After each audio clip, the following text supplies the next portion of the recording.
নমস্কার।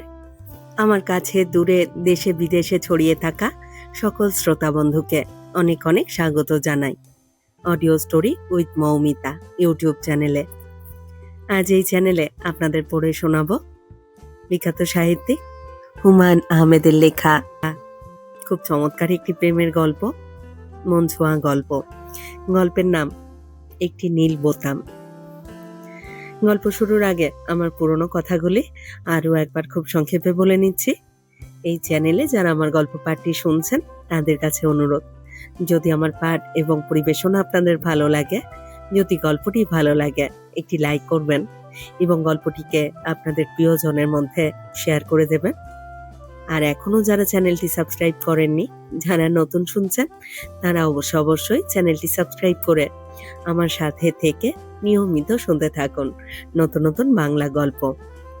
সকলের কাছেই অনুরোধ, আপনারা বেল আইকনটি প্রেস করে নোটিফিকেশন অন করে রাখুন, যাতে প্রতিটি নতুন গল্প আপলোডের সাথে সাথে আপনাদের কাছে নোটিফিকেশন পৌঁছে যায়। আরও একটি জরুরি কথা, এই লেখকের আরও যে গল্পগুলি আমি পড়েছি তার প্লেলিস্ট এই গল্পটির ডেসক্রিপশন বক্সে অ্যাটাচ করা রইল। যারা এই লেখকের আরও গল্পগুলি শুনতে চান তারা প্লেলিস্ট থেকে সরাসরি শুনে নিতে পারেন। আর কথা বাড়িয়ে সময় নষ্ট করছি না, শুরু করছি আজকের গল্প একটি নীল বোতাম।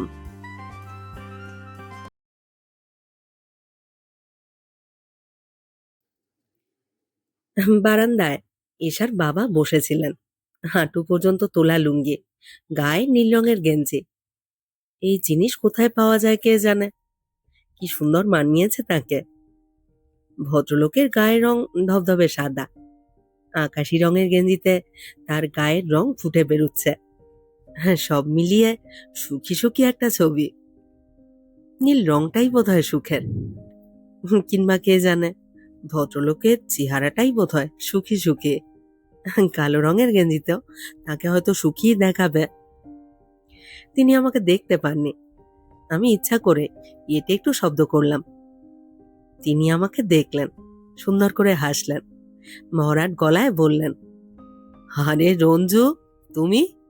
কি খবর, ভালো আছো? জি ভালো। গরম কিরকম পড়েছে বলো দেখি। খুব গরম। আমার তো ইচ্ছে করছে চৌবাচ্চায় গলা পর্যন্ত ডুবিয়ে বসে থাকি। তিনি তার পাশের চেয়ারে আমাকে বসতে ইঙ্গিত করলেন, হাসি হাসি মুখে বললেন, বসো, তোমার কাছ থেকে দেশের খবরাখবর কিছু শুনি। আমার কাছে কোনো খবরাখবর নেই চাচা। না থাকলে বানিয়ে বানিয়ে বলো, বর্তমানে চালু গুজব কি? আমি বসলাম তার পাশে। এশার বাবার সঙ্গে কথা বলতে আমার ভালো লাগে।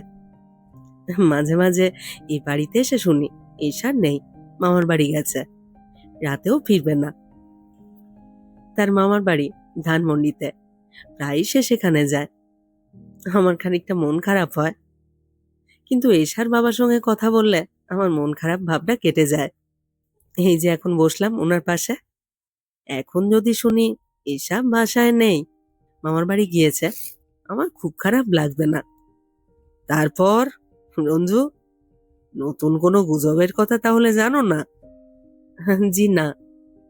বলো কি তুমি, শহর ভর্তি গুজব। আমি তো ঘরে বসে বসে কত কি শুনি। চা খাবে? জি না।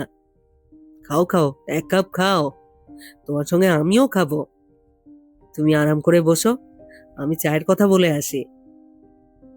আপনাকে বলতে হবে না, আমি বলে আসছি। এশা কি বাসায় নেই? আছে আছে, বাসাতেই আছে। বলেই তিনি চায়ের কথা বলতে উঠে গেলেন। কি চমৎকার তার এই ভদ্রতা। আমি কে? কেউ না, অতি সামান্য একজন। একটা অ্যাড ফার্মে কাজ করি, অল্প যে কটা টাকা পাই তার প্রতিটির হিসাব আমার আছে। আর এরা, আমার ধারণা এদের গেটে দাঁড়িয়ে থাকা দারোয়ান আমার চেয়ে বেশি টাকা পায়। নিতান্ত ভাগ্যক্রমে এদের এক আত্মীয়ের সঙ্গে এ বাড়িতে এসেছিলাম।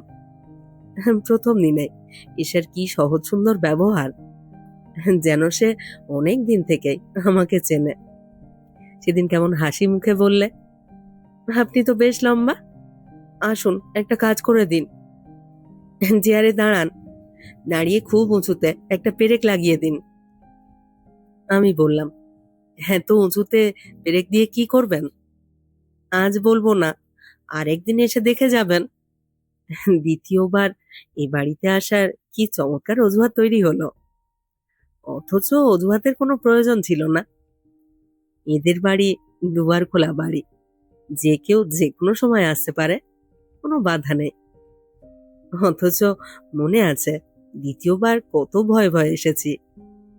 গেট খুলে ভেতরে ঢোকার সাহস হয়নি। যদি আমাকে কেউ চিনতে না পারে, যদি এসা বিস্মিত হয়ে বলে, আপনি কাকে চান? সেরকম কিছুই হলো না। এশার বাবা আমাকে দেখে হাসি মুখে বললেন, কি ব্যাপার রঞ্জু, গেটের পাশে দাঁড়িয়ে আছো কেন? আসো, ভেতরে আসো। আমি খানিকটা বিব্রত ভঙ্গিতেই ঢুকলাম। তিনি হাসি মুখে বললেন, দেশের খবরাখবর বলো, নতুন কি গুজব শুনলে? ঈশা বোধহয় বাইরে যাচ্ছিল, আমাকে দেখে থমকে দাঁড়িয়ে বলল, বারে, বেছে বেছে আজকের দিনটিতেই আপনি এলেন? এখন তো বেরোচ্ছি, আপনার সঙ্গে কথা বলতে পারবো না। চট করে আসুন তো, এরিকটা কি কাজে লাগছে দেখে যান।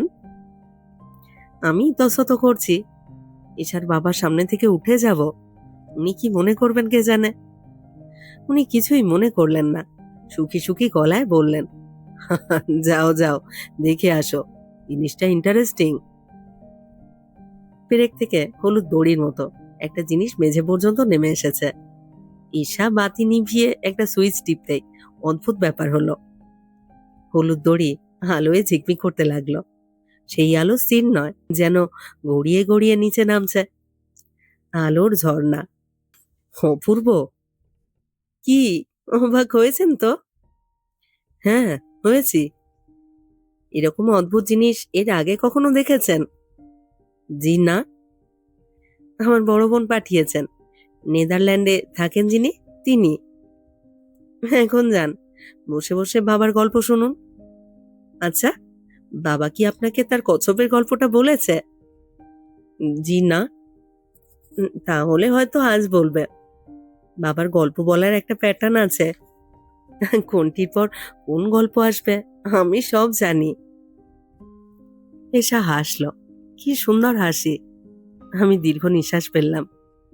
না জানি কোন ভাগ্যবান পুরুষ এই মেয়েটিকে সারা জীবন তার পাশে পাবে। এশার বাবা সেদিন কচ্ছপের গল্প বললেন না, পরের বার যেদিন গেলাম সেদিন বললেন, কচ্ছপ কোথায় ডিম পাড়ে জানো তো রঞ্জু? ডাঙায়। সে নিজে থাকে কিন্তু পানিতে, চলাফেরা জীবনযাত্রা সবই পানিতে, অথচ তার মন পড়ে থাকে ডিমের কাছে, ডাঙায়। ঠিক না? জি, ঠিক। বুড়ো বয়সে মানুষেরও এই অবস্থা হয়। সে বাস করে পৃথিবীতে, কিন্তু মন পড়ে থাকে পরকালে। আমার হয়েছে এই দশা। এই পরিবারটির সঙ্গে পরিচয় হবার পর আমার মধ্যে বড় ধরনের কিছু পরিবর্তন হলো। আগে বন্ধুদের সঙ্গে চায়ের দোকানে ঘন্টার পর ঘন্টা আড্ডা দিতে চমৎকার লাগতো, এখন আর লাগে না। একসময় মেয়েদের নিয়ে কেউ কোনো কুৎসিত কথা বললে বেশ মজা পেতাম, এখন ভয়ঙ্কর রাগ লাগে। মনে হয় এই কুৎসিত কথাটি কোনো না কোনোভাবে ঈশাকে স্পর্শ করছে। যে খুপড়ি ঘরটায় থাকি, সেই ঘর আমার আর এখন ভালো লাগে না, দম বন্ধ হয়ে আসে। নোনা ধরা বিশ্রী দেওয়াল, একটি ছোট জানলা, যা দিয়ে আলো বাতাস আসে না। রাতের বেলা শুধু মশা ঢুকে। চৈত্র মাসের গরমে অনেক অনেক রাত পর্যন্ত জেগে থাকি। নানা রকম কল্পনা মাথায় আসে। কল্পনায় আমার এই ঘর হয়ে যায় পদ্মা নদীর নৌকোয় একটা ঘর। জানলা খুললেই নদী দেখা যায়, সেই নদীতে জ্যোৎস্না হয়েছে, চাঁদের আলো ভেঙে ভেঙে পড়ছে। ঘরের দরজায় টোকা পড়ে, আমি জানি কে টোকা দিচ্ছে, তবু কাঁপা গলায় বলি, কে? এসা বলে, কে আবার? আমি। এরকম চমৎকার রাতে আপনি ঘরটর বন্ধ করে বসে আছেন? পাগল নাকি? আসুন তো। কোথায় যাব? কোথায় আবার? নৌকোর ছাদে বসে থাকবো? আমরা নৌকোর ছাদে গিয়ে বসি। মাঝি নৌকো ছেড়ে দেয়। এসা গুনগুন করে গায়, যদি আমায় পড়ে তাহার মনে বসন্তের এই মাতাল সমীরণে, আজ জ্যোৎস্না রাতে সবাই গেছে বনে। সবই খুব সুন্দর, সুখের কল্পনা। তবু এক এক রাতে কষ্টে চোখে জল আসে। সারা রাত জেগে বসে থাকি। দীর্ঘ নিঃশ্বাস ফেলে ভাবি, আমার এই জীবনটা আমি কি কিছুতেই বদলাতে পারি না? বন্ধু বান্ধব সবাইকে অবাক করে দিয়ে এক সন্ধ্যায় জগন্নাথ কলেজে নাইট সেকশনে এমএ ক্লাসে ভর্তি হয়ে যাই। ধারটার করে আমার ঘরের জন্য নতুন পর্দা, বিছানার নতুন চাদর, নেটের মশারি কিনে ফেলি। অনেক ঘোরাঘুরি করে একটা ফুলদানিও কিনি। 100 টাকা লেগে যায় ফুলদানিতে। তা লাগুক, তবু তো একটা সুন্দর জিনিস। একগুচ্ছ রজনীগন্ধা যখন এখানে রাখবো, তখন হয়তো এই ঘরের চেহারাও পাল্টে যাবে। আমার এক আর্টিস্ট বন্ধুর কাছ থেকে একদিন প্রায় জোর করে জল রঙা একটা ছবিও নিয়ে আসি। নোনা ধরা দেওয়ালে সেই ছবি মানায় না। নিজেই চুন এনে দেওয়ালে চুনকাম করি। চুন দেওয়ালে আটকায় না, ঝরে ঝরে পড়ে। তবু আমার ঘর দেখে বন্ধুরা চোখ কপালে তোলে। আরে, করেছিস কি তুই? ইন্দ্রপুরী বানিয়ে ফেলেছিস দেখছি। আবার দেখি খুশবুও আসছে। কি রে, বিছানায় আতর ঢেলে দিয়েছিস নাকি? মাই গড, মেয়ে মানুষ ছাড়া এই ঘর মানায় না। এক কাজ কর, 100 টাকা দিয়ে একটা মেয়ে মানুষ এক রাতের জন্য নিয়ে আয়, ফুর্তি কর। আমরা পর্দার ফাঁক দিয়ে দেখি। রাগে আমার মাথায় রক্ত উঠে যায়। কিছু বলি না, কি হবে বলে। আমার বন্ধুরা গভীর রাত পর্যন্ত আড্ডা দেয়, সিগারেটের টুকরা দিয়ে মেঝে প্রায় ঢেকে ফেলে। একজন আমার নতুন কেনা বিছানায় চায়ের কাপ উল্টে দিয়ে বললে, যা শালা, চাঁদে কলঙ্ক লেগে গেল। আমি কিছু বলি না, দাঁতে দাঁতে চেপে থাকি। আর মনে মনে ভাবি, এই মূর্খদের সঙ্গে কি করে এতদিন কাটিয়েছি, কি করে এদের সহ্য করেছি। ইরফান বলল, কি রে, প্রেম টেম করছিস কিনা বল? তোর হাফ সাপ কেমন যেন রঙিলা রঙিলা। আমি জবাব দেই না। ইরফান পান খাওয়া লাল দাঁত বের করে হাসতে হাসতে বলে, জিনিস কেমন বল, টিপে টুপে দেখেছিস তো? সবাই হো হো করে হেসে ওঠে। কোন অন্ধকার নরকে এরা পড়ে আছে, এদের কি কোনোদিন মুক্তি ঘটবে না? আমার ইচ্ছা করে ঈশাকে একদিন ওদের সামনে উপস্থিত করি। সেটা নিশ্চয়ই খুব অসম্ভব নয়, বললেই সে আসবে। তবে আমার বলতে সাহস করে না। প্রথম যেদিন তাকে তুমি বললাম, কি প্রচন্ড ভয় ভয় না বললাম। সে গোলাপ গাছের ডাল ছেঁটে দিচ্ছিল, আমি পাশে দাঁড়িয়ে আছি। হঠাৎ কি হলো নিজের অজান্তেই বলে ফেললাম, কাঁচিটা আমার হাতে দাও, আমি ছেঁটে দিই। বলেই মনে হলো, এ কি করলাম আমি। আমার মাথা ঝিমঝিম করতে লাগলো। আমার মনে হলো সেইবার চোখে চোখে তাকিয়ে শীতল গলায় বলবে, আমাকে তুমি করে বলবেন না, এত ঘনিষ্ঠতা তো আপনার সঙ্গে আমার নেই। ঈশা সেরকম কিছুই বলল না। কাঁচি আমার হাতে দিয়ে বলল, 3 ইঞ্চি করে কাটবেন, এর বেশি না। আর আপনি কি চা খাবেন? হ্যাঁ, খাবো। বেশ, চা নিয়ে আসছি। শুনুন, এরকম কচকচ করে কাটবেন না, ওরা ব্যথা পায়। গাছেরও জীবন আছে, জগদীশচন্দ্র বসুর কথা। ঈশা ঘরে ঢুকে গেল। চৈত্র মাসের বিকেলে আমি গোলাপ ছাঁটতে লাগলাম। আমার 30 বছরের জীবনের সেটা ছিল শ্রেষ্ঠতম দিন। বিকালটাই যেন কেমন অন্যরকম হয়ে গেল। শেষ বিকেলের রোদকে মনে হলো লক্ষ লক্ষ গোলাপ। বাতাস কি মধুর। ঈশার বাবা যখন বাইরে এসে বললেন, তারপর রঞ্জু, দেশের খবর কি বলো? নতুন কি গুজব শুনলে? কি যে ভালো লাগলো সেই কথাগুলি। মনে হলো এরকম সুন্দর কথা এর আগে আমাকে কেউ বলেনি। গোলাপের ডাল ছাড়ছো মনে হচ্ছে। জি চাচা, এর একটা ফিলোসফিক অ্যাসপেক্ট আছে, সেটা লক্ষ্য করেছো? ফুল ফোটাবার জন্যে গাছকে কষ্ট দিতে হচ্ছে। তার সঙ্গে গলা মিলিয়ে আমিও হাসলাম। ঈশা চায়ের ট্রে নিয়ে ঢুকতে ঢুকতে বলল, কি এত হাসাহাসি হচ্ছে কেন? আমি কি যোগ দিতে পারি? ওদের বাড়ি থেকে ফিরলাম সন্ধ্যার পর। ঈশা গেট পর্যন্ত এলো, হাসি মুখে বলল, আবার আসবেন। এই কথাটি কি পৃথিবীর মধুরতম কথার একটি নয়? আমি আবার আসতে পারি এ বাড়িতে, যতবার ইচ্ছা আসতে পারি।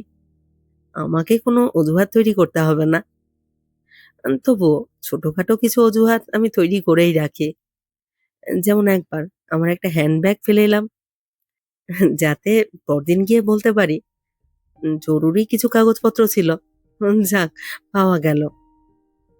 সবচেয়ে বেশি যা করি তা হচ্ছে গল্পের বই নিয়ে আসি, তারপর সেই বই ফেরত দিতে যাই। গল্পের বই আমি পড়ি না, ভালো লাগে না, কোনো কালেও ভালো লাগেনি। তবু রাতে শুয়ে শুয়ে বইয়ের ঘ্রাণ নেই, পাতার পর পাতা উল্টাই।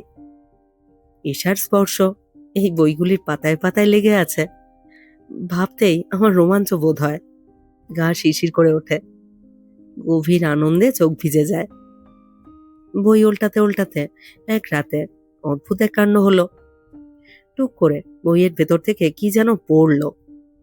তাকিয়ে দেখি ছোট একটা নীল রঙের বোতাম, যেন একটা নীল অপরাজিতা। নাকের কাছে নিয়ে দেখি সত্যি গন্ধ আসছে।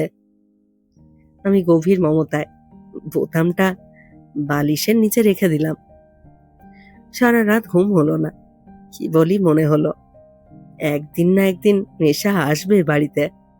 আমি তাকে বলবো, তুমি যে ফুলটি আমাকে দিয়েছিলে সেটা এখনো ভালো আছে, কি সুন্দর গন্ধ। সে অবাক হয়ে বলবে, আমি আমি আবার ফুল দিলাম কবে? এর মধ্যেই ভুলে গেলে একটা নীল ফুল দিয়েছিলে না? বলেন কি, নীল ফুল? নীল ফুল আমি কোথায় পাবো? আমি বালি সরিয়ে বোতামটা বের করে আনবো। ঈশা বিস্মিত হয়ে বলবে, ও মা, এটা বুঝি আপনার নীল ফুল? আমি বলবো, বিশ্বাস না হলে গন্ধ শুকে দেখো। ঈশার বাবা নিজেই 2 কাপ চা নিয়ে ঢুকলেন। আমার বড় লজ্জা লাগলো। আমি বললাম, হ্যাঁ ছি ছি, আপনি কেন? তিনি হেসে বললেন, আরে তাতে কি হয়েছে, খাও খাও, চা খাও। চিনি হয়েছে কিনা বলো? হয়েছে। গুড। চিনি আমি নিজেই দিয়ে এনেছি, কাউকে পাওয়া যাচ্ছে না, সবাই ব্যস্ত। কোনো উৎসব নাকি? না, উৎসব কিছু না, মেয়েলি ব্যাপার। এশার বিয়ে ঠিক হলো, ওরা দিন পাকা করতে আসবে, রাত 8টায় আসবে। এখনো 3 ঘন্টা দেরি, অথচ ভাব দেখে মনে হচ্ছে। আমি নিঃশব্দে চায়ে চুমুক দিতে লাগলাম। এশার বাবা বললেন, ব্যারিস্টার ইমতিয়াজ সাহেবের ছেলে, তুমি চিনবে নিশ্চয়ই। ইমতিয়াজ চৌধুরী জিয়ার আমলে হেলথ মিনিস্টার ছিলেন। ছেলেটা খুব ভালোই পেয়েছি, জার্মানি থেকে পিএইচডি করেছে কেমিক্যাল ইঞ্জিনিয়ারিং এ। এখন দেশে কি সব ইন্ডাস্ট্রি দিবে, রং তৈরি করবে, আমি ঠিক বুঝিও না। চা শেষ করবার পরও আমি খানিকক্ষণ বসে রইলাম। যাওয়ার আগে এসা বেরিয়ে এলো। কি চমৎকার করেই না আজ তাকে সাজিয়েছে, তাকিয়ে থাকতে কষ্ট হয়। ঈশা হাসি মুখে বলল, বেছে বেছে আপনি ঝামেলার দিনগুলিতেই আসেন কেন বলুন তো? আমি ফিরে যাচ্ছি আমার খুপড়ি ঘরে। অন্য সব রাতের মতো আজ রাতেও হয়তো ঘুম হবে না। বালিশের নিচ থেকে নীল বোতামটা বের করে আজও নিশ্চয়ই দেখব। এই পরিবারটির কাছ থেকে একটা নীল বোতামের বেশি পাওয়ার যোগ্যতা আমার ছিল না। এই সহজ সত্যটি আজ রাতেও আমার মাথায় ঢুকবে না। আজ রাতেও বোতামটিকে মনে হবে একটি অপরাজিতা ফুল।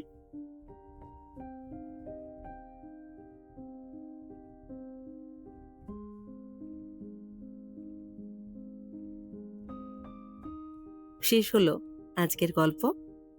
সাহিত্যিক হুমায়ূন আহমেদের লেখা মন ছোঁয়া গল্প একটি নীল বোতাম। কেমন লাগলো আজকের গল্পটি? কেমন লাগছে আমার পাঠ এবং পরিবেশনা? আপনারা যারা এই চ্যানেলে আমার পুরো গল্প পাঠ শুনছেন তাদেরকে জানাই আমার আন্তরিক ধন্যবাদ। আপনারা অবশ্যই আপনাদের মতামত কমেন্ট বক্সে আমাকে লিখে জানান। প্রত্যেকটি গল্প পড়বার পরে আপনাদের মতামতের অপেক্ষায় থাকি। আপনাদের ছোট্ট একটু মতামত আমার কাছে অনেক মূল্যবান। আপনাদের মতামত আমার এগিয়ে চলার অনুপ্রেরণা। অপেক্ষায় রইলাম আপনাদের মতামতের। সবাই খুব ভালো থাকুন, সাথে থাকুন। ফিরে আসছি খুব শীঘ্র নতুন গল্প নিয়ে।